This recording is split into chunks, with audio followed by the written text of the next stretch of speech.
ಪ್ರಪ್ರಥಮ ಮಹಿಳಾ ಶಿಕ್ಷಕಿ ಸಾವಿತ್ರಿಬಾಯಿ ಫುಲೆ. ರಮೇಶ್ ಗಬ್ಬೂರ್, ಗಂಗಾವತಿ. ದೇಶ ಹಾಗೂ ಯಾವುದೇ ಒಂದು ಸಮಾಜ ಸರ್ವತೋಮುಖ ಅಭಿವೃದ್ಧಿಗೊಳ್ಳಬೇಕಾದರೆ ಶಿಕ್ಷಣವನ್ನು ಕಲಿತಾಗ ಮಾತ್ರ ಸಾಧ್ಯವೆಂದು ಅತ್ಯಂತ ಬಲವಾಗಿ ನಂಬಿದ್ದ ಸಾವಿತ್ರಿಬಾಯಿ ಫುಲೆ ದೇಶದ ಪ್ರಪ್ರಥಮ ಮಹಿಳಾ ಶಿಕ್ಷಕಿ ಎಂದು ಕರೆಯಲಾಗುತ್ತದೆ.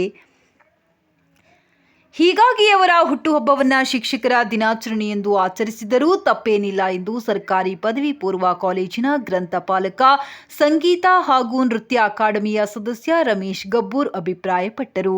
ಶುಕ್ರವಾರದಂದು ಎಂಎನ್ಎಂ ಸರ್ಕಾರಿ ಬಾಲಕಿಯರ ಪ್ರೌಢಶಾಲೆಯಲ್ಲಿ ಆಯೋಜಿಸಿದ ಸಾವಿತ್ರಿಬಾಯಿ ಫುಲೆಯವರ ಜನ್ಮೋತ್ಸವ, ಸಂಗೀತೋತ್ಸವ ವರ್ಷದ ಕಾಲ ಉದಯವಾಣಿ ಪತ್ರಿಕೆಯನ್ನು ಉಚಿತವಾಗಿ ಶಾಲೆಗೆ ಗೇಣಿಗೆ ನೀಡಿದ ಡಾಕ್ಟರ್ ಕೃಷ್ಣಕುಮಾರ್ ಅವರ ಸನ್ಮಾನ ಸಮಾರಂಭವನ್ನು ಹಾಗೂ ನಿರ್ಮಲಾ ತುಂಗಭದ್ರಾ ಅಭಿಯಾನದ ಪ್ರತಿಜ್ಞಾವಿಧಿ ಬೋಧನೆಯ ಸಮಾರಂಭವನ್ನು ಉದ್ದೇಶಿಸಿ ಮಾತನಾಡಿದರು.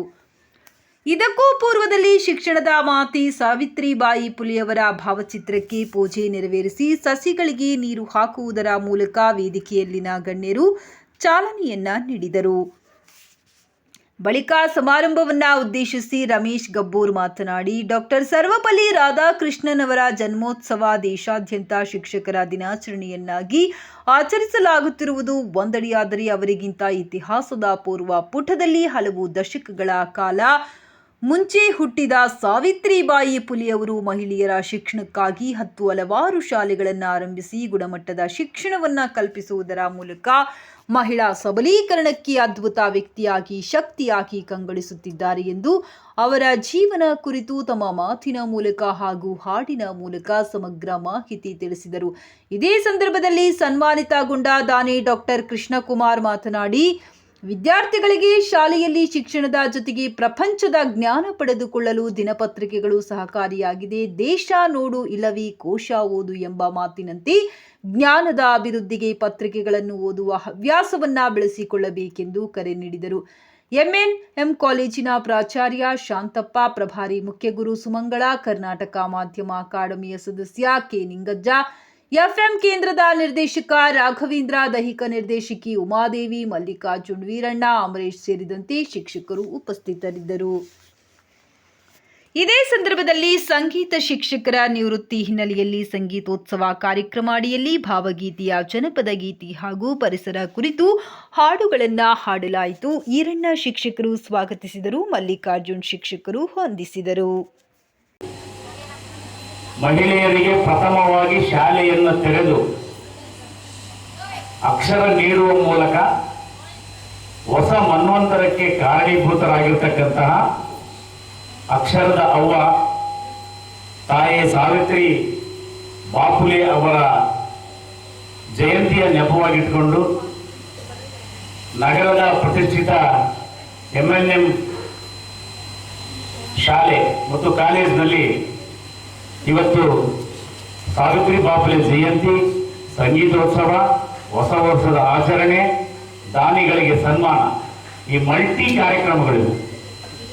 ಈ ಒಂದು ಕಾರ್ಯಕ್ರಮದಲ್ಲಿ ಉಪಸ್ಥಿತರಿರುವ ಆತ್ಮೀಯ ಗುರುಗಳಾದ ಚಂದಪ್ಪ ಸರ್ ಅವರೇ, 47ರಲ್ಲಿ ಸ್ವಾತಂತ್ರ್ಯ ಬಂತು. ಆದರೆ ಸಂವಿಧಾನ ಶಿಲ್ಪಿ ಬಾಬಾ ಸಾಹೇಬ್ ಅಂಬೇಡ್ಕರ್ ಅವರು ಮಾತು ಹೇಳ್ತಾರೆ, ನಮಗೆ ಸ್ವಾತಂತ್ರ್ಯ ಸಿಕ್ಕಿದೆ, ದೇಶದ ಜನರು ಸಮಾಜದ ಕನಸು ಕಾಣಬೇಕಂದ್ರೆ ಅವರಿಗೆ ಆರ್ಥಿಕ ಸಮಾನತೆ ಬೇಕು, ಸಾಮಾಜಿಕ ಸಮಾನತೆ ಬೇಕು. ಇವೆರಡೂ ಬರಬೇಕಂದ್ರೆ ಶೈಕ್ಷಣಿಕ ಕ್ರಾಂತಿ ಆಗಬೇಕು, ಸರ್ವರು ಶಿಕ್ಷಣವನ್ನು ಪಡೆಯಬೇಕು ಅಂತ. ಆ ನಿಟ್ಟಿನಲ್ಲಿ ಇವತ್ತು ಭಾರತ ಸರ್ಕಾರ ಮತ್ತು ರಾಜ್ಯ ಸರ್ಕಾರಗಳು ಸರ್ಕಾರಿ ಶಾಲೆಗಳನ್ನು ಆರಂಭ ಮಾಡುವ ಮುಖಾಂತರ ನಾವೆಲ್ಲರೂ ಮುಖ್ಯವಾಹಿನಿ ಬರೋಕ್ಕೆ ಕಾರಣವಾಗಿದೆ. ಮುಖ್ಯವಾಹಿನಿ ಬರೋ ಜೊತೆಗೆ ನಾವು ಖಾಸಗಿ ಶಾಲೆಗಳ ಮಕ್ಕಳೊಂದಿಗೆ ಸ್ಪರ್ಧೆ ಮಾಡಬೇಕಲ್ಲ. ಆ ನಿಟ್ಟಿನಲ್ಲಿ ಪ್ರತಿಭಾನ್ವಿತ ಶಿಕ್ಷಕ ಮತ್ತು ಉಪನ್ಯಾಸಕರನ್ನ ಶಾಲೆಗಳಿಗೆ ಸರ್ಕಾರ ನೇಮಕ ಮಾಡುವ ಮೂಲಕ ನಮ್ಮೆಲ್ಲರನ್ನು ಉನ್ನತ ಹುದ್ದೆಗೆ ಹೋಗಲು ನೆರವು ಮಾಡ್ತಾ ಇದೆ. ಆ ನಿಟ್ಟಿನಲ್ಲಿ ಸರ್ಕಾರಕ್ಕೆ ನಾವು ಕೃತಜ್ಞರಾಗಿರಬೇಕಾಗುತ್ತೆ. ಇವತ್ತಿನ ಕಾರ್ಯಕ್ರಮದಲ್ಲಿ ವಿಶೇಷವಾಗಿ ಕೃಷ್ಣಕುಮಾರ್ಗೆ ಸನ್ಮಾನ ನಡೆಯಿತು. ಇದರ ವಿಶೇಷ ಇಷ್ಟೇ, ಸಾಮಾನ್ಯವಾಗಿ ದಿನಪತ್ರಿಕೆಗಳು ಇತ್ತೀಚೆಗೆ ಬರೀ ನ್ಯೂಸ್ ಅಷ್ಟೇ ಕೊಟ್ಟರು ಸಾಲದು, ಸಾಮಾನ್ಯ ಜ್ಞಾನ ಮತ್ತು ಪಠ್ಯ ವಿಷಯಗಳನ್ನು ಕೊಟ್ಟರೆ ಮಕ್ಕಳಿಗೆ ನೆರವಾಗುತ್ತೆ ಅಂತಕ್ಕಂಥ ವಿಷಯದಲ್ಲಿ ಉದಯವಾಣಿ ಸೇರಿದಂತೆ ನಾಡಿನ ಖ್ಯಾತ ಪತ್ರಿಕೆಗಳು SSLC ಮತ್ತು PUC ಪಠ್ಯವನ್ನ ಎಕ್ಸಾಮಿಗೆ ಏನು ಇಂಪಾರ್ಟೆಂಟ್ ಬರುತ್ತಲ್ಲ ಅದನ್ನ ಮುದ್ರಣ ಮಾಡೋ ಮುಖಾಂತರ ಮಕ್ಕಳಿಗೆ ತಲುಪಿಸ್ತಕ್ಕಂಥ ಕೆಲಸ ಮಾಡುತ್ತೆ. ಸರ್ಕಾರಿ ಶಾಲೆಯಲ್ಲಿ ಓದ್ತಕ್ಕಂಥವ್ರು ಬಹುತೇಕ ಆರ್ಥಿಕವಾಗಿ ಸ್ಥಿತಿವಂತರಲ್ಲದ ಮಕ್ಕಳಾಗಿರ್ತಾರೆ, ಅವರ ಪಾಲಕರು ಸ್ಥಿತಿವಂತರಾಗಿರಲ್ಲ. ಆದ್ರಿಂದ ದಿನಪತ್ರಿಕೆ ಓದ್ತಕ್ಕಂಥ ಅಭ್ಯಾಸವನ್ನ ಪ್ರಾಥಮಿಕ ಪ್ರೌಢ ಹಂತದಲ್ಲಿ ಮಾಡಬೇಕನ್ನೋ ಉದ್ದೇಶಕ್ಕೆ ಪತ್ರಿಕೆಯವರು ಉದಯವಾಣಿ ಸೇರಿದಂತೆ ನಾಡಿನ ಖ್ಯಾತ ಪತ್ರಿಕೆಯವರು ಸರ್ಕಾರಿ ಶಾಲೆಗಳಲ್ಲಿ ಯಾರ್ಯಾರು ಮಕ್ಕಳು ಓದ್ತಿರ್ತಾರೋ ಅವ್ರಿಗೆ SSLCಯಲ್ಲಿ ಪಠ್ಯವನ್ನ ಇಂಟ್ರೊಡ್ಯೂಸ್ ಮಾಡಬೇಕು ಅಂತೇಳಿ ಅವರು ಪತ್ರಿಕೆ ತಗೊಳಕ್ಕೆ ಮ್ಯಾನೇಜ್ಮೆಂಟ್ ಅವರು ಕೆಲವರು ಇಷ್ಟಪಡ್ತಾರೆ, ಕೆಲವರು ತಗೊಳಲ್ಲ. ದಾನಿಗಳ ಮುಖಾಂತರ ಪತ್ರಿಕೆಯನ್ನ ಕೊಡೋ ಮುಖಾಂತರ ಮಕ್ಕಳಲ್ಲಿ ಜ್ಞಾನವನ್ನ ಬೆಳೆಸಬೇಕು ಅಂದಾಗ ಇದನ್ನ ಮನಗಂಡಿರ್ತಕ್ಕಂಥ ನಮ್ಮ ಕೃಷ್ಣಕುಮಾರ್ ಸರ್ ಅವರು ನನ್ನನ್ನು ಒಂದಿನ ಕರೆದು ನಾನು ಚಾರಿಟಿ ಮಾಡಬೇಕಾಗಿದೆ, ಮಕ್ಕಳಿಗೆ ಏನಾದರೂ ಹೆಲ್ಪ್ ಮಾಡಬೇಕು, ಸರ್ಕಾರಿ ಶಾಲಾ ಮಕ್ಕಳಾಗಿರ್ಬೇಕು, 2 ಶಾಲೆಗೆ ನಾವು ಉಚಿತವಾಗಿ ಪತ್ರಿಕೆಗಳನ್ನು ಕೊಡ್ತೀನಿ ಅಂದಾಗ ಆಯ್ತು ಮಾಡಿ ಸರ್, ನಾನು ಕೋಪರೇಷನ್ ಮಾಡ್ತಂದೆ. ಅವ್ರು ಮೊದಲು ಬಂದು ನಿಮ್ಮ ಶಾಲೆ ಹೆಸರು MNM ಶಾಲೆ ಹೆಸರು ಫಸ್ಟ್ ಹೇಳಿದ್ರು. MNM ಶಾಲೆಗೆ ಮಕ್ಕಳೆಲ್ಲ ಮಹಿಳೆಯರು ಹೋಗ್ತಾರೆ, ಮಹಿಳೆಯರು ಮುಖ್ಯವಾಗಿ ಬರಬೇಕು.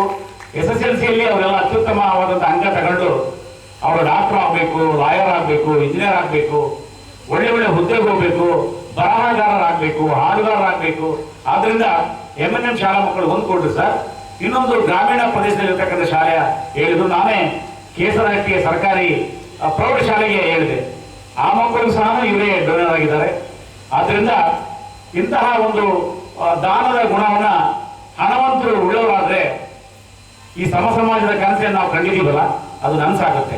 ಈ ನಿಟ್ಟಿನಲ್ಲಿ ನಿಮ್ಮೆಲ್ಲರ ಪರವಾಗಿ, ಸಮಸ್ತ ಗುರುವೃಂದದ ಪರವಾಗಿ ನಮ್ಮ ಕೃಷ್ಣಕುಮಾರ್ ಸರ್ ಅವರು ಚಿಕ್ಕ ವಯಸ್ಸಿನಲ್ಲಿ ಅತ್ಯಂತ ಬಡತನದಲ್ಲಿ ಅವರು ಮೆಡಿಕಲ್ ಅನ್ನ ಓದಿದ್ದಾರೆ.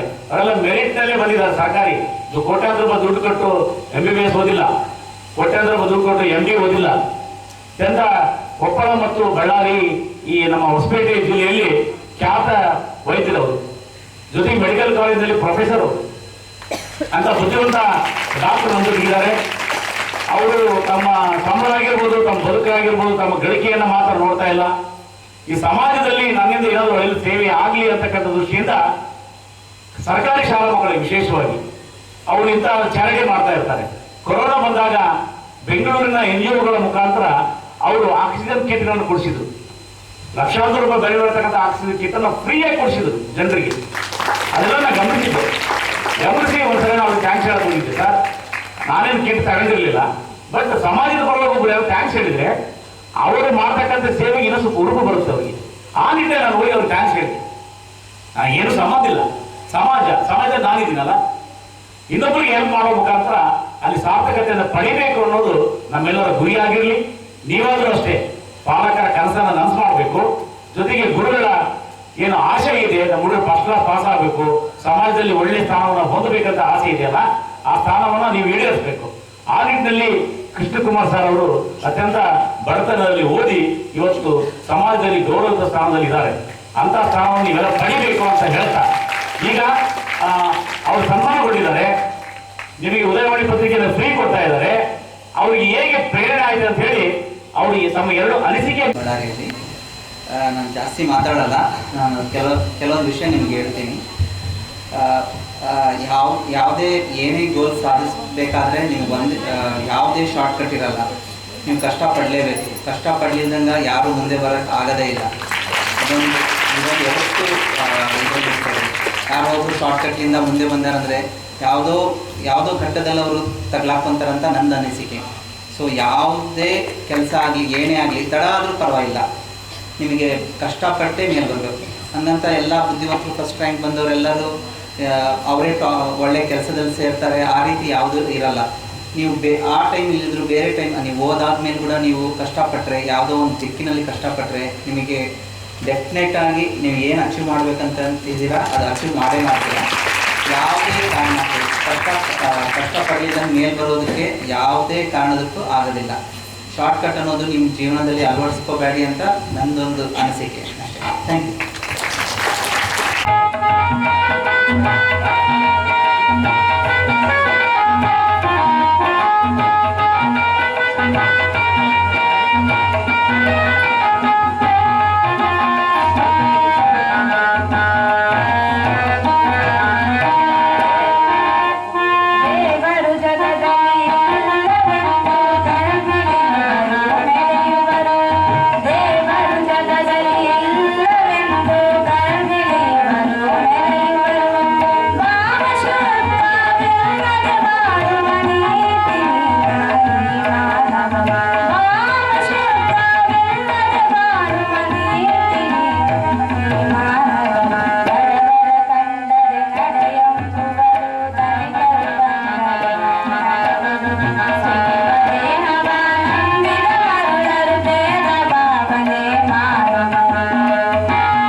ಸಂವಹನ ತತ್ವಗಳನ್ನು ಆದರ್ಶಗಳನ್ನು ನಾವೆಲ್ಲ ಪಾಲಿಸೋಣ ಎನ್ನುವಂಥ ಮಾತನ್ನು ನಾನು ಹೇಳ್ತೇನೆ. ಮತ್ತೆ ಇವತ್ತು ಹೊಸ ವರ್ಷ 2024ನೇ ವರ್ಷವನ್ನು ನಾವು ಕಳೆದಿದ್ದೇವೆ. 25ನೇ ವರ್ಷಕ್ಕೆ ಎಂಟ್ರಿಯಾಗಿ ಇವತ್ತು 3ನೇ ದಿವಸ ಆಗಿದೆ. ಇದು ನಮ್ಮ ಹೊಸ ವರ್ಷ ಅಲ್ಲ, ಯುರೋಪಿಯನ್ನರು ಬಿಟ್ಟೋದಂತಹ ಹೊಸ ವರ್ಷ. ಆದರೂ ಸಹ ನಾವು ಪಾಶ್ಚಾತ್ಯರ ಸಂಸ್ಕೃತಿಗೆ ಮಾರು ಹೋಗಿ ಅವರ ತತ್ವಗಳನ್ನು ಅವರ ಆದರ್ಶಗಳನ್ನು ನಾವು ಹೆಚ್ಚು ಅಳವಡಿಕೆ ಮಾಡ್ಕೊಂಡಿದ್ದೀವಿ. ಇರಲಿ, ನಮ್ಮ ಸಂತೋಷಕ್ಕೆ ಯಾವ ಸಮಯ ಆದರೂ ಪರವಾಗಿಲ್ಲ, ಆ ಸಂತೋಷವನ್ನ ನಾವು ಪಡೋಣ. 2024ರಲ್ಲಿ ಹಲವಾರು ಕಹಿ ಘಟನೆಗಳು, ಕಹಿ ನೆನಪುಗಳು ನಿಮ್ಮನ್ನ ಕಾಡ್ತಾ ಇರ್ಬೋದು.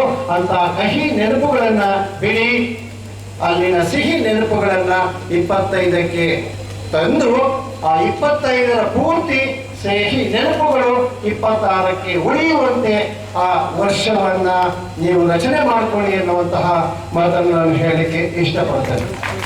ನೆಕ್ಸ್ಟ್ ಮತ್ತೊಂದು, ಇವತ್ತು ಸಂಗೀತೋತ್ಸವಕ್ಕೆ ಕಲಾವಿದರು ಬಂದಿದ್ದಾರೆ. ಅದರಲ್ಲಿ ನಮ್ಮ ಸ್ನೇಹಿತರಾದಂತಹ ರಮೇಶ್ ಗಬ್ಬೂರ್ ಅವರಿದ್ದಾರೆ. ಅವ್ರು ನಿಂತಾಗ ನಿಮಗೆ ಗೊತ್ತಾಗ್ತದೆ. ಅವ್ರ ಕೈಯಲ್ಲಿ ಒಂದು ಡಕ್ಕಿ ತಂದಿದ್ದಾರೆ. ಆ ಗಂಟ ಹೋದ್ರೂ ಪರವಾಗಿಲ್ಲ, ಅವರ ವಾಯ್ಸ್ ಇದೆಯಲ್ಲ, ಗಂಟು ಹೋದ್ರೂ ಪರವಾಗಿಲ್ಲ, ಆದ್ರೂ ಅವರ ವಾಯ್ಸ್ ಅನ್ನ ಕೇಳಿ. ನಾನು ಹೇಳಿದೆ, ಈ ವಾದ್ಯಕ್ಕಿಂತ ಅವ್ರ ಕೈಯಲ್ಲಿರುವಂತಹ ವಾದ್ಯವೇ ಅವರ ಹಾಡಿಗೆ ಹೆಚ್ಚು ಸ್ಮೃತಿಯನ್ನ ಕೊಡುತ್ತೆ ಅಂತ ನನ್ನ ಅನಿಸಿಕೆ. ಅವರ ಆ ಸಂಗೀತೋತ್ಸವದಲ್ಲಿ ಅವರು ಯಶಸ್ವಿ ಆಗಿದ್ದಾರೆ, ಯಶಸ್ವಿ ಆಗ್ತಾರೆ, ಇವತ್ತು ನಡೆಸ್ಕೊಡ್ತಾರೆ ಅಂತ ಕಲಾವಿದರು ನಮ್ಮ ಸಂಸ್ಥೆಗೆ ಬಂದಿರೋದು ಹೆಮ್ಮೆ ವಿಷಯ. ಅದರ ಜೊತೆಗೆ ನಮ್ಮ ಘಟಪ್ರಸಾದ್ ಜೊತೆಗೆ ಉಳಿದವರು ಸಹ ಬಂದಿದ್ದಾರೆ. ಅವ್ರಿಗೂ ಸಹ ನಾನು ಶುಭಾಶಯಗಳನ್ನ ಕೋರ್ತೇನೆ. ಮತ್ತೆ ನಮ್ದು 61% ಇದ್ದು ತಾಲೂಕಿಗೆ ಅತಿ ಹೆಚ್ಚು ಪರ್ಸೆಂಟೇಜ್ ಅನ್ನು ಹೊಂದಿರುವಂಥದ್ದು. ನಮಗೇನು ಸಾವಿತ್ರಿ ಬಾಬುಲಿಯವರು ಹೇಳ್ಕೊಟ್ಟಿದ್ದಾರೆ, ಆ ಹೆಜ್ಜೆಯಲ್ಲಿ ನಾವು ನಡೀತಾ ಇದ್ದೇವೆ. ಇನ್ನೊಂದು ಸ್ವಲ್ಪ ಹೆಜ್ಜೆಯನ್ನ ಶಿಕ್ಷಕರ ಮಾರ್ಗದರ್ಶನದಂತೆ ನಾವು ಹಾಕೊಂಡಿದ್ದೆ ಆದರೆ ಆ 60% ಅನ್ನ 80%ಗೆ ನಾವು ತರಬಹುದು. ಮಕ್ಕಳು ಉತ್ತಮ ಶಿಕ್ಷಕರಿದ್ದಾರೆ, ಉತ್ತಮ ಸೌಲಭ್ಯಗಳಿದ್ದಾವೆ. ಎಲ್ಲವನ್ನ ನೀವು ಪಡ್ಕೊಂಡಾಗ ಆ 60ಅನ್ನ ಈ 25ನೇ ವರ್ಷದಲ್ಲಿ 80ಕ್ಕೆ ಏರಿಸುವಂತ ಶಕ್ತಿ ನಿಮ್ಮಲ್ಲಿದೆ. ಆ ಶಕ್ತಿ ತುಂಬುವ ಹುಮ್ಮಸ್ಸು ನಮ್ಮ ಶಿಕ್ಷಕರಲ್ಲಿದೆ. ಅದನ್ನು ಮಾಡಿ ತೋರಿಸಿ ಎನ್ನುವಂತಹ ಅಭಿಪ್ರಾಯವನ್ನ ವ್ಯಕ್ತ ಮಾಡ್ತೇವೆ. ಮತ್ತೆ ಇನ್ನೊಂದು,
ಅಪಮಾನಗಳನ್ನು ಅನುಭವಿಸಿ ನಮಗೋಸ್ಕರ ಹಾಕಿದ ಅರಿವಿನ ಶಾಲೆ ಇದೆಯಲ್ಲ, ಅರಿವಿನ ಪಯಣ ಇದೆಯಲ್ಲ, ಅದನ್ನ ನೆನೆಯುವ ದಿನ ಇವತ್ತು. ವೇದಿಕೆ ಮೇಲೆ ಹಸೀನರಾಗಿರ್ತಕ್ಕಂಥ ಎಲ್ಲ ಗಣ್ಯರೇ ಹಾಗೂ ನನ್ನ ಮುಂದೆ ಇರುವ ಮುದ್ದಿನ ಮಕ್ಕಳೇ, ಗಣ್ಯರೇ ಕೂಡ ನೀವು ಮುಂದೊಂದು ದಿನ ಆಗ್ಬೋದು, ಯಾರಿಗ್ ಗೊತ್ತು. ಇಲ್ಲಿ ಸಾವಿತ್ರಿಬಾಯಿ ಫುಲೆ ಅದಳ, ಇಲ್ಲಿ ಮರಿ ಸಾವಿತ್ರಿಬಾಯಿ ಫುಲೆಗಳದಳ, ಯಾರಾಗ್ತಿರೋ ಗೊತ್ತಿಲ್ಲ. ನಾನು ಯಾವಾಗಲೂ ಭಾಷಣ ಮಾಡುವಾಗ ಭಾವಿ ಪ್ರಧಾನಿಗಳೇ, ಭಾವಿ ಮಂತ್ರಿಗಳೇ, ಭಾವಿ ಶಿಕ್ಷಣ ಸಚಿವರೇ, ಭಾವಿ ರಾಜ್ಯಪಾಲರುಗಳೇ ಅಂತ ಹೇಳ್ತಿರ್ತೀನಿ. ಗೊತ್ತಿಲ್ಲ ಯಾರಾಗ್ತಾರೋ, ಯಾರು ಯಾವ ಹುದ್ದದಲ್ಲಿ ಯಾವ ಹಾವಿದೆ ಅಂತಾರಲ್ಲ, ಹಾಗೆ ಯಾವ ಪ್ರತಿಭೆ ಎಲ್ಲಿದೆಯೋ ಗೊತ್ತಿಲ್ಲ ನಮ್ಗೆ. ಅಂತ ಪ್ರತಿಭೆಗಳು ನಿಮ್ಮಲ್ಲಿ ಇರ್ಬೋದು. ಅಂತ ಅವಕಾಶಗಳು ನಮ್ಮ ಕಾಲೇಜಿಗೆ, ನಮ್ಮ ಗಂಗಾವತಿಗೆ ಸಿಗಲಿ ಅಂತ ಆಶಿಸ್ತೀನಿ. ಅಂತ ಪ್ರತಿಭೆಯಾಗಿ ಬೆಳೀಲಿ ಅಂತ ಆಶಿಸ್ತೀನಿ. ಹೀಗೆ ನಮ್ಮ ಮೆದುಳಿಗೆ ಹಾಕಿದ ಬೇಡಿಗಳ ಕಿತ್ತೆಸೆದ ವಿಮೋಚಕ್ಕೆ. ಏನ್ ಸರ್ ಮೆದುಳಿಗೆ ಹೆಂಗ್ ಬೇಡಿ ಆಗ್ತಾ ಅಂತ ಕೇಳ್ಬೋದಲ್ಲ. ಮೆದುಳಿಗೆ ಬೇಡಿ ಹಾಕಕ್ ಬರ್ತದ, ಕೈಗೆ ಬೇಡಿ ಹಾಕಕ್ ಬರ್ತದ, ಮೆದುಳಿಗೆ ಹೆಂಗ್ ಬೇಡಿ ಹಾಕ್ತಾರ? ಹೆಂಗ್ ಬೇಡಿ ಹಾಕಿದ್ರು ಅಂದ್ರೆ, ನೀವು ಕಲಿಬಾರ್ದು, ನೀವು ಹೆಣ್ಮಕ್ಳು ಹೊರಗೆ ಹೋಗ್ಬಾರ್ದು, ಹೆಣ್ಮಕ್ಳು ಪೂಜೆನಲ್ಲೇ ಇರ್ಬೇಕು, ಗಂಡ ಮಕ್ಕಳು ಹೇಳಿದ ಕೆಲಸನೇ ಮಾಡ್ಬೇಕು, ಆ ಕಡೆ ಈ ಕಡೆ ನೋಡ್ಬಾರ್ದು, ಇಷ್ಟೊತ್ತಾಗ ಹೊರಗೆ ಹೋಗ್ಬಾರ್ದು, ಇದೇ ಡ್ರೆಸ್ ಹಾಕ್ಬೇಕು. ಇದನ್ನ ಈಗಲೂ ಕೂಡ ನಾವು ನಮಗೆ ಅರಿವಿಲ್ಲದೆ ಪಾಲಿಸ್ತಾ ಇದ್ವಿ ಅಂದ್ರೆ ಇದು ಮೆದುಳಿಗೆ ಹಾಕಿದ ಬೇಡಿ. ಯಾವಾಗ? ಪುರಾತನ ಕಾಲದಿಂದ. ಈಗಲೂ ಕೂಡ ಅವಾಗ ಡ್ರೆಸ್ಸಿನ ಕಾರಣಕ್ಕೋಸ್ಕರ ಜಗಳಗಳಾಗ್ತಾವ ನೋಡಿಲ್ಲ ನೀವು. ಆ ಡ್ರೆಸ್ ಹಾಕ್ಬಾರ್ದು, ಈ ಡ್ರೆಸ್ ಹಾಕ್ಬಾರ್ದು ಅಂತ ಡ್ರೆಸ್ಸಿನ ಕಾರಣಕ್ಕೋಸ್ಕರ ಜಗಳ ಆಗ್ತಾವ. ಇದು ಮೆದುಳಿಗೆ ಹಾಕಿದ ಬೇಡಿ. ಅಂತ ಮೆದುಳಿಗೆ ಹಾಕಿದ ಬೇಡಿಯನ್ನ ಕಳಿಸಿಕೊಡಲು ಬಹಳ ಪ್ರಮುಖವಾಗಿರ್ತಕ್ಕಂಥ ಅಸ್ತ್ರ ಯಾವುದಂದ್ರೆ ಶಿಕ್ಷಣ ಸಿಗ್ಬೇಕು ಈ ಮಕ್ಕಳಿಗೆ ಅಂತ ಗೊತ್ತಾಯ್ತು. ಅಂತ ಶಿಕ್ಷಣವನ್ನ ಮೊಟ್ಟ ಮೊದಲ ಬಾರಿಗೆ ಕಲಿಸಿದ್ದು ಸಾವಿತ್ರಿ ಮಾತೆ, ನನ್ನ ಆರಾಧ್ಯ ದೈವ. ಯಾರಾದ್ರೂ ಹೀಗೆ ಶಿಕ್ಷಕರ ದಿನಾಚರಣೆ ಮಾಡುವಾಗ ಶಿಕ್ಷಕರ ದಿನಾಚರಣೆಗೆ ಮಹತ್ವ, ಅವರು ಶಿಕ್ಷಕರಾಗಿದ್ದುಕೊಂಡು ಏನೇನೋ ಮಾಡಿದ್ರಂತ ಕೇಳಕ್ ಹೋದ್ರಂತ, ನಂದಿನ ಬೇಡ ಶಿಕ್ಷಕರ ದಿನಾಚರಣೆ ಮಾಡ್ರಂತ ಹೇಳಿದ್ರಂತೇಳಿ ಶಿಕ್ಷಕರ ದಿನ ಮಾಡ್ತೀವಿ ನಾವೆಲ್ಲ ಸೆಪ್ಟೆಂಬರ್ 5. ಗೊತ್ತಿಲ್ಲ ನನಗೆ ಯಾವ ಶಾಲೆಯಲ್ಲಿ ಶಿಕ್ಷಕರಾಗಿದ್ರು ಗೊತ್ತಿಲ್ಲ, ನನಗೆ ಯಾರಿಗೆ ವಿದ್ಯೆ ಕಲಿಸಿದ್ರು ಗೊತ್ತಿಲ್ಲ. ಸಾವಿತ್ರಿಬಾಯಿ ಫುಲೆ ಹುಟ್ಟೋದಕ್ಕಿಂತ 50 ವರ್ಷಗಳ ನೋಡ್ರಿ, ಸಾವಿತ್ರಿಬಾಯಿ ಫುಲೆ ಹುಟ್ಟಿ 50 ವರ್ಷಗಳ ನಂತರದಲ್ಲಿ ಒಬ್ಬ ಮೇಷ್ಟ್ರು ಹುಟ್ಟಿ ಶಿಕ್ಷಕರ ದಿನಾಚರಣೆ ಪಡಿತಾನಂದ್ರೆ, ಈ ಶಿಕ್ಷಕರ ದಿನಾಚರಣೆಯ ಮಹತ್ವ ಹೊಂದಿರತಕ್ಕಂಥ ಒಬ್ಬ ವ್ಯಕ್ತಿ ಹುಟ್ಟೋದಕ್ಕಿಂತ 50 ವರ್ಷ ಮುಂಚೆನೆ ಹುಟ್ಟಿ 18 ಶಾಲೆಗಳನ್ನು ತೆರೆದು ಅಪಮಾನಗಳನ್ನು ಎದುರಿಸಿದ ಆ ತಾಯಿಗೆ ಸಿಗಬೇಕಾಗಿರ್ತಕ್ಕಂಥ ಗೌರವವನ್ನು ಇನ್ನೊಬ್ಬರು ಕಸ್ಕೊಳ್ತಾರೆ ಅಂತಂದ್ರೆ ಹೆಂಗೆ? ನಿಜವಾಗಿರ್ತಕ್ಕಂಥ ಶಿಕ್ಷಕರ ದಿನಾಚರಣೆ ಸಲ್ಲಬೇಕಾಗಿರ್ತಕ್ಕಂಥದ್ದು ಮಹಾತಾಯಿ ಸಾವಿತ್ರಿಬಾಯಿ ಫುಲೆ ಅವರಿಗೆ ಮಾತ್ರ. ಅವ್ರನ್ನ ಬಿಟ್ರೆ ಬೇರೆ ಯಾರಿಗಲ್ಲ. ಇವ್ರ ಜೊತೆಗೆ ಇನ್ನೊಬ್ರು ಇದ್ರು, ಇವ್ರಿಗೆ ಗೆಳತಿ ಫಾತಿಮಾ ಶೇಖ್ ಅಂತಕ್ಕಂಥ ಆಕೆ. ಫಾತಿಮಾ ಶೇಖ್ಗೆ ಗೆಳತಿ ಶಾಲೆ ತೆರಬೇಕಂತೇಳಿ ಆಲೋಚನೆ ಮಾಡಿದಾಗ ತನ್ನ ಮನೆಯನ್ನೇ ಮೊದಲ ಶಾಲೆಯನ್ನಾಗಿ ಅವ್ರ ಅಣ್ಣನನ್ನ ಒಪ್ಪಿಸಿಕೊಟ್ಟಿರ್ತಕ್ಕಂಥದ್ದು ಸಾಮಾನ್ಯ ಅಲ್ಲ ಇವೆಲ್ಲ. ಶಿಕ್ಷಣ ಸಾವಿತ್ರಿ ಮಾತೆ ಸಾಲಿ ಕಲಿಗೆ ಹೋದಾಗ, ಗಂಡ ಶಾಲೆ ಕಲ್ಸಕ್ಕೆ ಹೋದಾಗ ಹೆಣ್ಮಕ್ಳು ಸಾಲಿ ಕಲ್ತ್ರೆ ಮನೆಗೆ ಹೆಣ ಕೊಡ್ತಾವ ಅಂತಂತಿದ್ರಂತೆ. ನಾನು ಹೇಳಿದ್ದಲ್ಲ, ಮನೆಯಾಗ ಹೆಣ್ಮಕ್ಳು ಸಾಲಿ ಕಲ್ತ್ರೆ ಆ ಮನೆಯಾಗ ಹಿರಿಯರೊಬ್ಬರು ಸಾಯ್ತಾರಂತ. ಇಂಥ ಸಂಪ್ರದಾಯವನ್ನ ವಿರೋಧಿಸಿ ಗಂಡನನ್ನ ಸಂಗಾತಿಯಾಗಿ ಜ್ಯೋತಿಬಾ ಫುಲೆ, ಇವರ ಸಂಗಾತಿ ಜ್ಯೋತಿಬಾ ಫುಲೆ ಬಹಳ ಚೆನ್ನಾಗಿ ಓದ್ಕೊಂಡಿದ್ರು ಅವರು. ಇಂಗ್ಲಿಷ್ ಶಿಕ್ಷಣವನ್ನ, ಇಂಗ್ಲಿಷಿನ ಎಲ್ಲ ಪಾಂಡಿತ್ಯವನ್ನ ಓದ್ಕೊಂಡು ಮಹಿಳೆಯರು ಮಾತ್ರ ಉದ್ಧಾರ ಆದ್ರೆ ಈ ದೇಶ ಉದ್ಧಾರ ಆಗ್ತದೆ. ಮಹಿಳೆಯರಿಗೆ ಶಿಕ್ಷಣ ಕಲಿಸ್ಬೇಕನ್ನ ಕಾರಣಕ್ಕೋಸ್ಕರ ಮೊಟ್ಟ ಮೊದಲು ತನ್ನ ಹೆಂಡತಿಯನ್ನೇ ಶಾಲೆ ಕಲಿಸಿ ಶಾಲಾ ಶಿಕ್ಷಕಿಯನ್ನಾಗಿ ಮಾಡಿರ್ತಕ್ಕಂಥದ್ದು ಜ್ಯೋತಿಬಾ ಫುಲೆ, ಮಹಾತ್ಮ ಜ್ಯೋತಿಬಾ ಫುಲೆ. ಯಾರ್ಯಾರಿಗೂ ಮಹಾತ್ಮ ಅಂತೀವಲ್ಲ ನಾವು, ಇಂಥವ್ರು ಮಹಾತ್ಮರು. ನೆಲ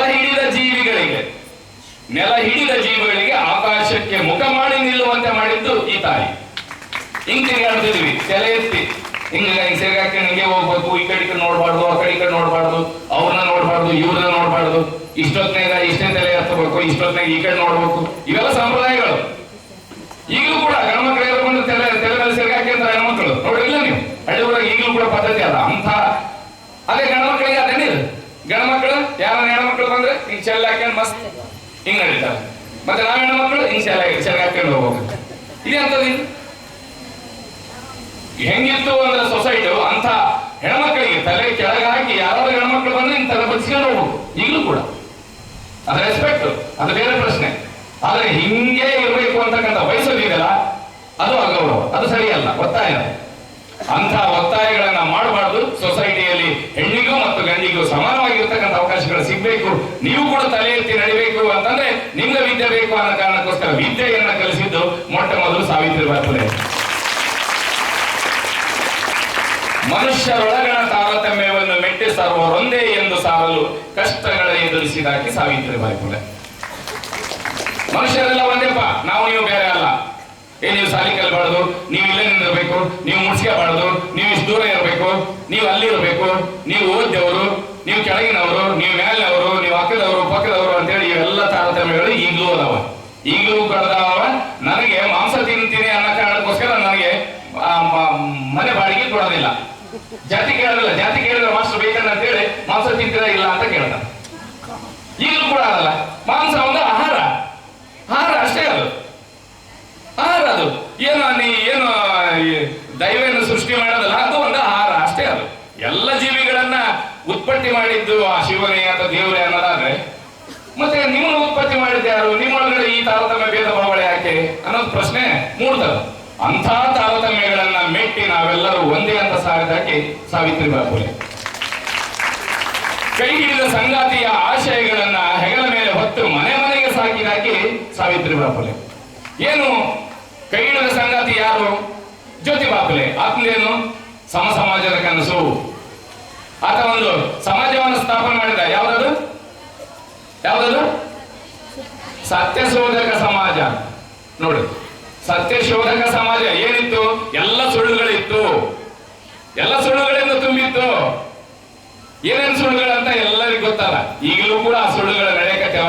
ಅಂತ ಸುಳ್ಳುಗಳನ್ನ ಶೋಧಿಸಿ ಇದು ಸುಳ್ಳು, ಇದು ತಪ್ಪು ಅಂತ ಹೇಳಿ ಪ್ರಶ್ನಿಸ್ತಾ ಸತ್ಯವನ್ನ ಹೊರಗಿಡತಕ್ಕಂಥ ವ್ಯಕ್ತಿತ್ವ ಯಾರ ಹತ್ರ ಇತ್ತು ಅಂದ್ರೆ ಜ್ಯೋತಿಬಾ ಫುಲೆ ಇತ್ತು. ಅಂತ ಸತ್ಯಶೋಧಕ ಸಮಾಜವನ್ನ ಕಟ್ಟಿದ್ದು ಜ್ಯೋತಿಬಾ ಫುಲೆ. ಅಂತಹ ಜ್ಯೋತಿಬಾ ಫುಲೆಯ ಆಶಯಗಳನ್ನ ಸಾವಿತ್ರಿಬಾಯಿ ಫುಲೆ ನಡೆಸಿಕೊಂಡು ಹೋಗ್ತಾರೆ.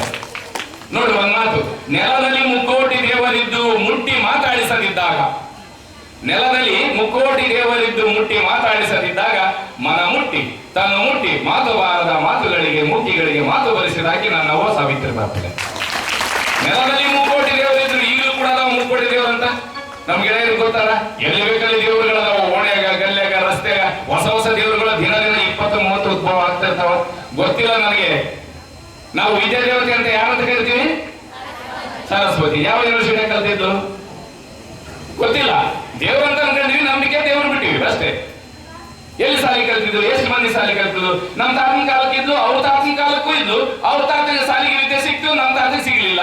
ಮತ್ತೆ ಇದು ತಾರತಮ್ಯ ಅಲ್ಲ. ವಿದ್ಯಾದೇವತೆ ಸಾವಿತ್ರಿಬಾಯಿ ಆ ಕಾಲದಾಗಿದ್ದು, ಈ ಕಾಲದಾಗಿದ್ದು. ನಮ್ಮ ತಾತನ ಅವ್ರ ತಾತನ ಕಾಲದಾಗಿದ್ದು ಕೂಡ ಅವ್ರ ತಾತ ಮಾತ್ರ ವಿದ್ಯೆ ಕಲ್ತ, ನಮ್ಮ ತಾತ ಕೈಯಲ್ಲಿ ಅಂತಂದ್ರೆ ಇದು ವಿದ್ಯಾದೇವತೆ ಮಾಡಿದ ಮೋಸ ಅನ್ಬೇಕಾ ಅಥವಾ ನಂಬಿಕೆ ಅನ್ಬೇಕಾ ಅಥವಾ ಹೇರಿದ ಕಟ್ಟಳೆಗಳ ಅನ್ಬೇಕಾ? ಇವೆಲ್ಲ ಪ್ರಶ್ನೆ ಮಾಡ್ಕೊಳ್ಬೇಕು. ನಾವೆಲ್ಲ ಪ್ರಶ್ನೆ ಮಾಡ್ಕೊಳ್ಬೇಕು. ನಮ್ಮನ್ನ ನಾವು ಪ್ರಶ್ನೆ ಮಾಡ್ಕೊಳ್ತಾ ಇದ್ರೆ ನಾವು ಉದ್ಧಾರ ಆಗೋದಿಲ್ಲ. ಪ್ರಶ್ನಿಸದೆ ಯಾವುದನ್ನು ಕೂಡ ಒಪ್ಕೊಳ್ಬಾರ್ದು ಅಂತ ಬುದ್ಧನೇ ಹೇಳ್ತಾರೆ. ಹಂಗೆ ನಮ್ಮ ಜ್ಯೋತಿಬಾ ಫುಲೆಯವರು ಕೂಡ ಹೇಳ್ತಾರೆ, ಸತ್ಯವನ್ನ ಶೋಧನೆ ಮಾಡಿ ಆಮೇಲೆ ಒಪ್ಪುರಿ.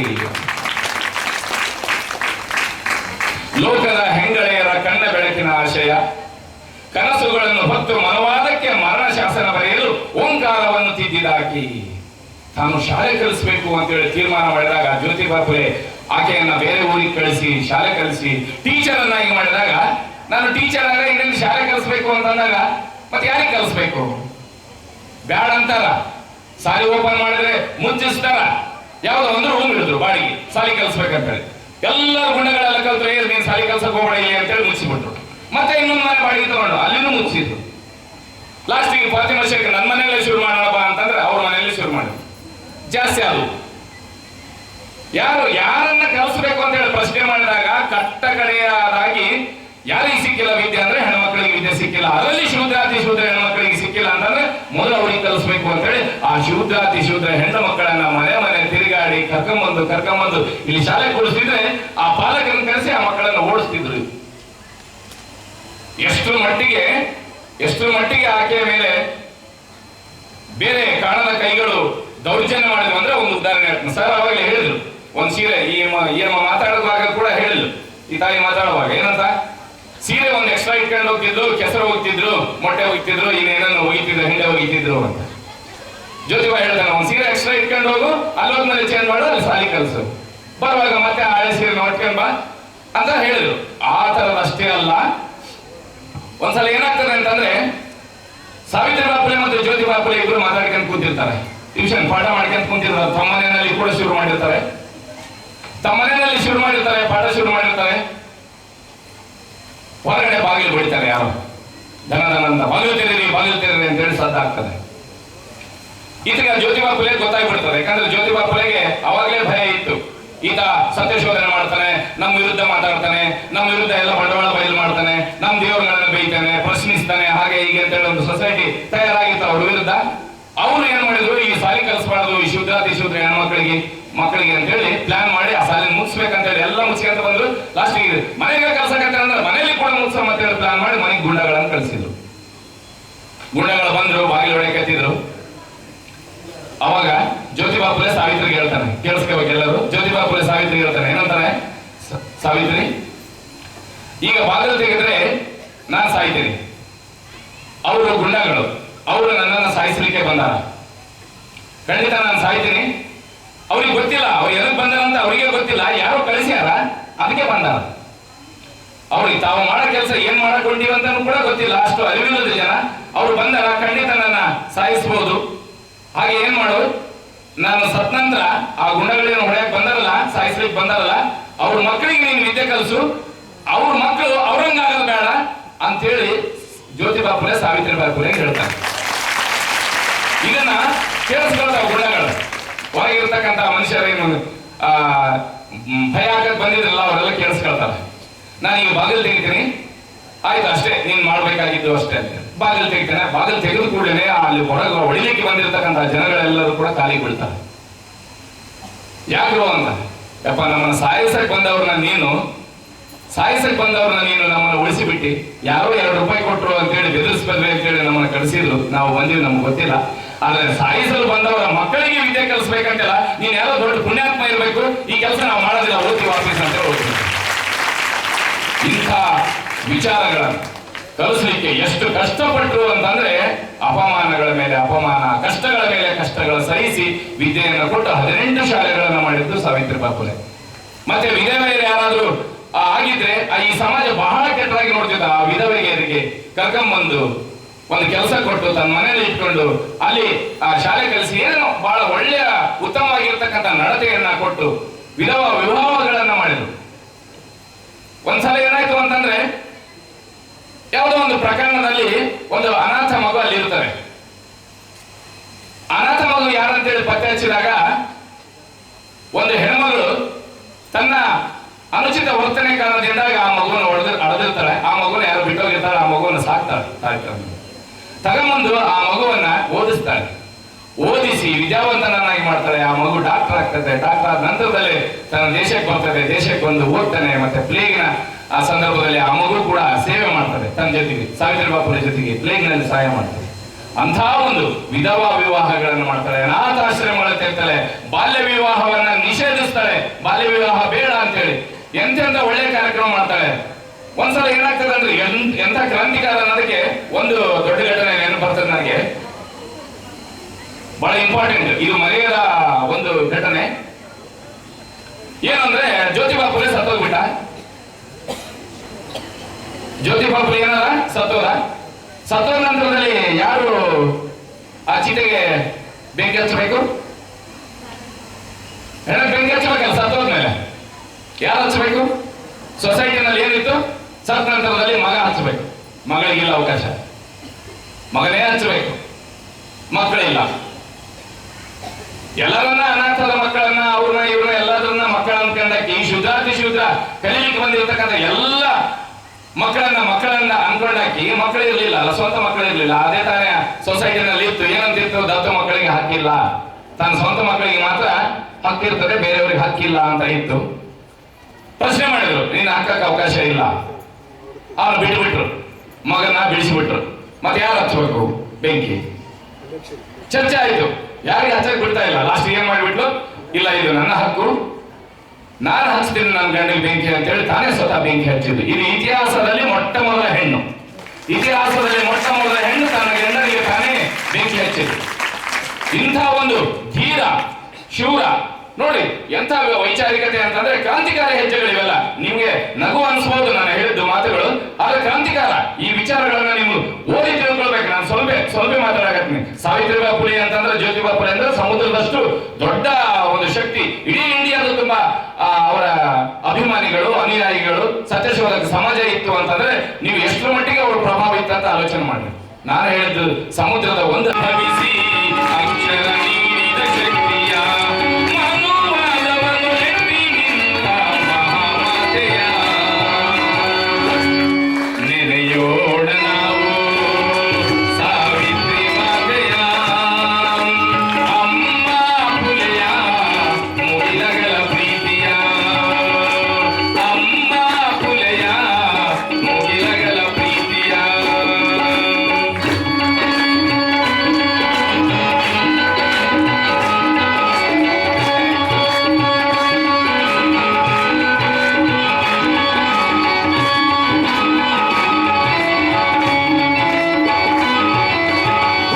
ಮಾರುವದ ಬಿಟ್ಟು ಉಳಿಯಲಿ ಅಕ್ಷರವ ಹಿಡಿದು ಕಾಂತಿಯ ಹೂವಿನ ಹಾರವ ಕಟ್ಟಲು ಕಣ್ಣೀರ ಕುಡಿದು ಮಾರುವದ ಬಿಟ್ಟು ಉಳಿಯಲಿ ಅಕ್ಷರವ ಹಿಡಿದು ಕಾಂತಿಯ ಹೂವಿನ ಹಾರವ ಕಟ್ಟಲು ಕಣ್ಣೀರ ಕುಡಿದು ಅರಿವಿನ ಕನಸುಗಾರ ಜ್ಯೋತಿಯ ಬಿಸಿಲ ನೆರಳ ತುಳಿದು ಸಮದ ಬೀಜಗಳ ಬಿತ್ತಿ ಬೆಳೆದ ಸತ್ಯಶೋಧಕಿಯ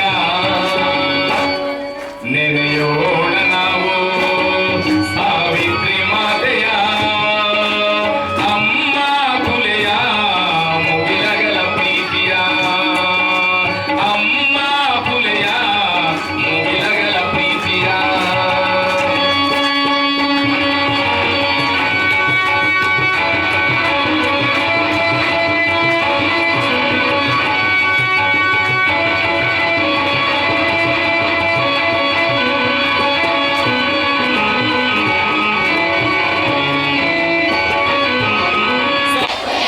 ಅವರು ಹೌದು. ಈಗ ನಮ್ಮ ಕಣ್ಣಲ್ಲಿ ಕಾಣ್ತಿರೋ ಸರಸ್ವತಿ ಅಂದ್ರೆ ಯಾರು? ನೀವು ಕೂಡ ಹೌದಾ? ನಿಜ ಅಲ್ವಾ? ಯಾಕೆ ನೀವು ಸರಸ್ವತಿ ಅಂತ ನಾನು ಹೇಳ್ತಾ ಇದ್ದೀನಿ ಅಂತಂದ್ರೆ, ಮೊನ್ನೆ ಒಂದು ಯಾವುದೋ ಅಧ್ಯಯನದ ವರದಿ ಬಂತು. ಸಂಸ್ಕೃತಿಯನ್ನ ವರ್ಗಾಯಿಸೋದು, ಹಾಗಾಗಿ ಕೂಡ ಅವರ ಸಂಸ್ಕೃತಿಯನ್ನ, ಪರಂಪರೆಯನ್ನ ಎಲ್ಲವನ್ನ ಒಂದು ತಲೆಮಾರಿಂದ ಮತ್ತೊಂದು ತಲೆಮಾರಿಗೆ ವರ್ಗಾಯಿಸುವುದು ಮಾತೆಯರೇ ನೀವೇ. ಹಾಗಾಗಿ ನೀವೇ ಸರಸ್ವತಿಯರು, ಮತ್ತೆ ಯಾರೂ ಅಲ್ಲ. ನಾವು ಫೋಟೋದಲ್ಲಿ ನೋಡೋದಲ್ಲ ಸರಸ್ವತಿ. ನಮ್ಮ ಮನೆಗಳಲ್ಲಿ, ಪ್ರತಿ ಮನೆಗಳಲ್ಲಿ ಇರ್ತಕ್ಕಂಥ ಎಲ್ಲ ತಾಯಂದರು, ಎಲ್ಲ ಮಕ್ಕಳು, ಮಹಿಳೆಯರಿಗಲ್ವಾ, ಅವರು ನಿಜವಾದ ಸರಸ್ವತಿಯರು.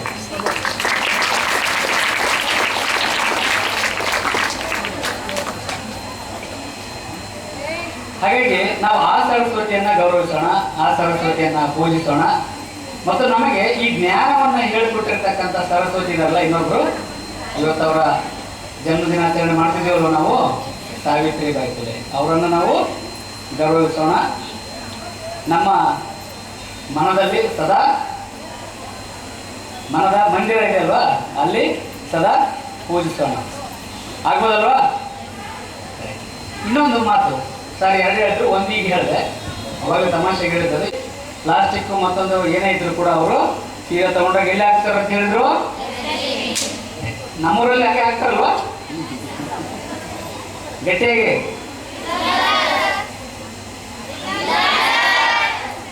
ನೀವು ಯಾವಾಗಲೂ ಸತ್ಯ ಹೇಳ್ತೀರಿ, ನಮ್ಗೆ ಗೊತ್ತಿದೆ. ಮುಂದೆ ಎಲ್ಲ ಹಾಕ್ತೀರಿ, ಇಷ್ಟು ದಿನ ಹಾಕಿಲ್ಲ, ಇನ್ನು ಮುಂದೆ ಎಲ್ಲಿ ಹಾಕ್ತೀರಿ? Thank you. ನಮ್ಮ ನದಿ ಇವತ್ತೇನು ನಿರ್ಮಲಾ ತುಂಗಭದ್ರೆ ತಾಯಿ ಒಡಲು ಮಲಿನ ಆಗಿದೆ ಅಂತ ನಾವೇನು ಹೇಳ್ತಿದ್ದೀವಲ್ಲ, ಸುಮಾರು 2.5 ಕೋಟಿ ಜನ ಆ ನದಿಯನ್ನು ಆಶ್ರಯಿಸಿದ್ದೀವಿ ನಾವು. ಅಂಥ ನದಿ ಇವತ್ತು ಸಂಪೂರ್ಣ ಕಲ್ಮಶ ಆಗಿದೆ. ಒಂದು ಪರಿಸರವಾದಿಗಳ ತಂಡ ಕಳೆದ 2 ತಿಂಗಳಿಂದ ನಿರಂತರವಾಗಿ ಶೃಂಗೇರಿಯಿಂದ ಕಿಷ್ಕಿಂಧೆವರೆಗೂ ಒಂದು ಪಾದಯಾತ್ರೆ ಬರ್ತಾ ಇದೆ. ನವೆಂಬರ್ 6ರಿಂದ ಶೃಂಗೇರಿಯಲ್ಲಿ ಶುರು ಮಾಡ್ತಾರೆ. ನವೆಂಬರ್ 16ಕ್ಕೆ ಮೊದಲನೇ ಹಂತ ಕಂಪ್ಲೀಟ್ ಮಾಡೋದು ಹರಿಹರದವರೆಗೆ ಬಂದು. ಅವ್ರು ಯಾಕೆ ಮಾಡ್ತಿದ್ದಾರೆ ಅಂತಕ್ಕಂಥ ವಿಚಾರವನ್ನು ನಾವು ಒಂಚೂರು ಗಮನಿಸಬೇಕಾಗಿದೆ.